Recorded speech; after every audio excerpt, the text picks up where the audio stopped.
I love this Old Testament reading from today. It is short, it is somewhat out of context, but this idea of Jacob wrestling with this man, it resonates for me.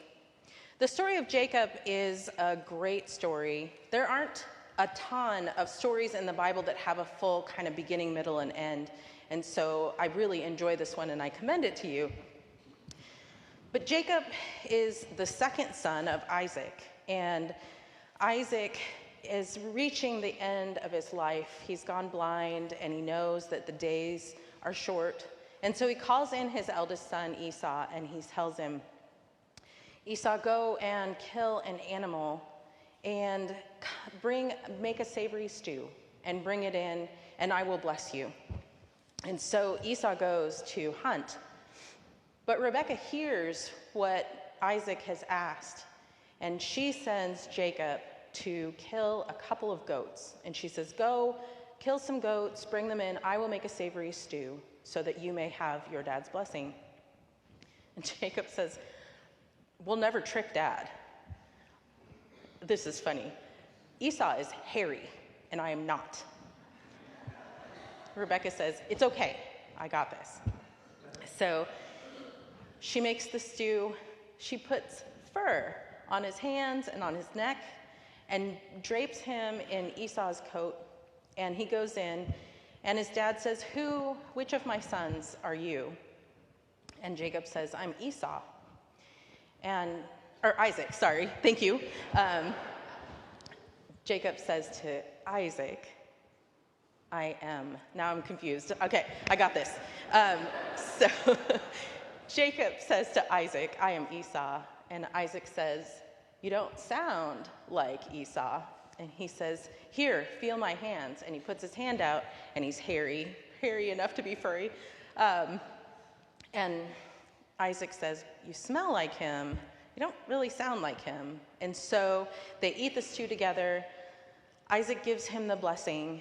And it is about that time that Esau returns with his stew. And Isaac says, we've already eaten together, and I have already given you my blessing. And Esau realizes in that moment that Isaac has given away his birthright, and he is mad. And he begins to plan his brother's death. And Rebekah gets wind of this, and Rebekah sends Jacob away because she wants him to not die. So she sends him away, and for 20 years, he is somewhere else, building a life in a foreign land, building a life. He marries and marries again and again and again. Anyway, look at it, he's got a bunch of wives. Anyway, so Jacob goes and he marries, and I wonder in those 20 years while he is away, what story he creates between he and his brother. When he leaves, he has left a very angry brother. And he has left a man who is going to kill him. And so for 20 years, he's had time to think about this. It's not as if they were writing letters or emails or checking each other's Facebooks, right? So they don't know what's going on with each other. But Jacob has created a story that he keeps building on in this time of estrangement. And I'm a little bit familiar with estrangement, not fully, but a little bit. When I was 15, my mom and I got in a fight. I can't remember any of the details. I mean, I remember details, but not the good ones. So what I remember is that we started fighting while I was eating.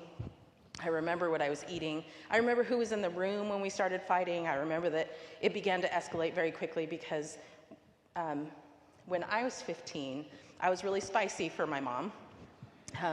Maybe some of you know that about your relationship with your same-gender parent. But this fight began, and it gained speed. And it was probably of a time when things were things, lots of things going on. And finally, I called my dad, and I said, you need to come pick me up.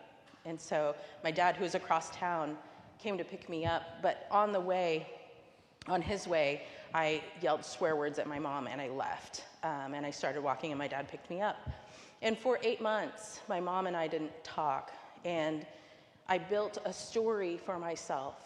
And the story I built was that my mom was so mad at me that I had done such an awful thing, that this was the end of our relationship, that we would never talk again. And I also built that story for myself, that I was so mad at her that I never wanted to talk to her either. And so I wrestled with the story as Jacob is wrestling. So Jacob gets to this place at the end of 20 years, and he is now fighting with his father-in-law, and so the Spirit sends him home. And he's headed home, but he's scared. And on the way, he separates his family and his flocks, so that if Esau manages to kill some of them, the rest of them will get away. And he delivers them onto the other side of the river, and he comes back, and he begins to wrestle, and he spends the night wrestling with a man. And this story doesn't start the way you would think this story would start. You would think, and then he got back to the other side, and he was attacked, and they began to wrestle. But this story actually begins with a semicolon. He goes back to the other side of the river, and he spends the night wrestling with this man. And they wrestle all the way through the night. And as day begins to break and nobody has won, one of them says, it's the guy, he says, "What's your name?" And Jacob asks for a blessing. And I mean, I don't know fully what that's about, but I know when I'm wrestling with things like that, the blessing I'm looking for is to be right. None of you, I can tell. So when I am in the midst of that story, when I am telling myself what might actually be happening, I am building the story about how I am right.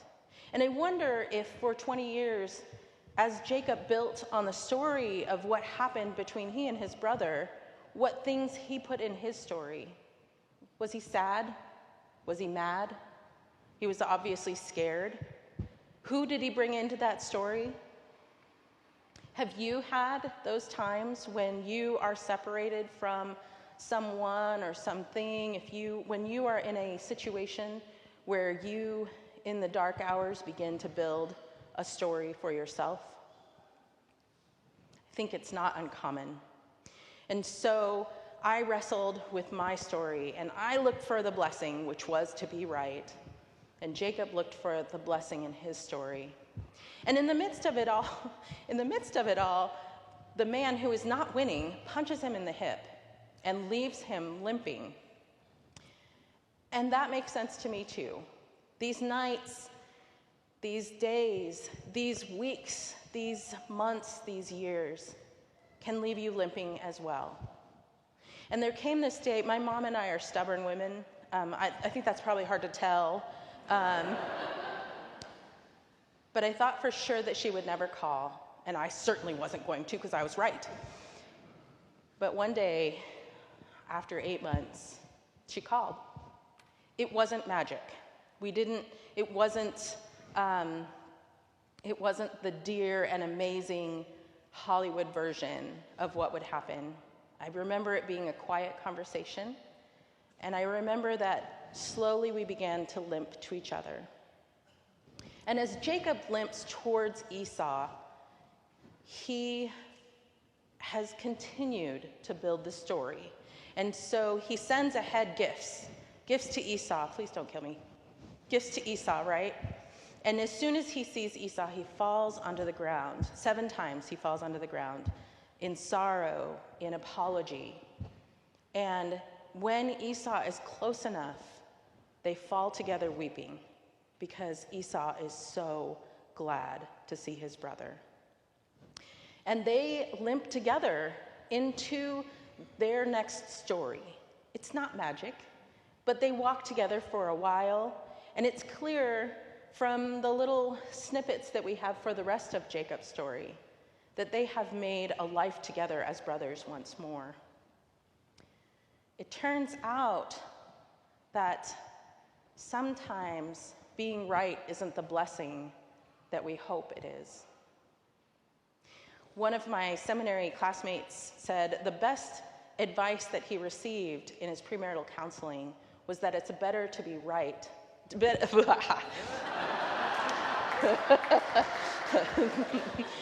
You see where my head is on this one. It's better to be loving than to be right. It's better to be loving than to be right.